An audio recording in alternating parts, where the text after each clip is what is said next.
अस्सलाम वालेकुम व्यूअर्स। इस वक्त वन वे की वजह से मुल्तान रोड के ऊपर एक शख्स के ऊपर ये डंपर चढ़ गया है जो कि वन वे आ रहा था। बेशक ये रोड पे के ऊपर काम कर रहा है जो भी है, लेकिन इसको चाहिए था कि अपने साइड पे आता, लेकिन अपने साइड पे ना आने की वजह से रोड पे जो सीधा मोटरसाइकिल वाला जा रहा था उस मोटरसाइकिल वाले को इसने नीचे ले लिया। उसके बाद जो है उसकी जो जान है वो भी ख़तरे में है। इस वक्त शदीद ज़ख्मी है, पैर उसका डैमेज हो चुका है और पैर डैमेज होने के बाद उसकी जान का भी ख़तरा है कि वो चली जाए।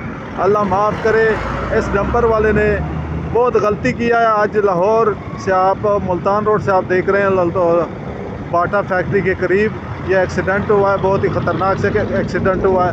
डंपर वाले जब वो लोगों का कहना है कि जब वो नीचे आ गया तो उसके बाद ये डंपर वाले ने ब्रेक लगाया, नहीं तो उससे पहले उसने ब्रेक नहीं लगाया था। इस वक्त पुलिस भी पहुंच चुकी है और पुलिस ने जो है अपनी कार्रवाई शुरू कर दी है। उसके अलावा जो ज़ख्मी है वो दूसरी साइड पे पड़ा हुआ है। बहुत ही ख़तरनाक एक्सीडेंट मुल्तान रोड बाटा फैक्ट्री के करीब हुआ है।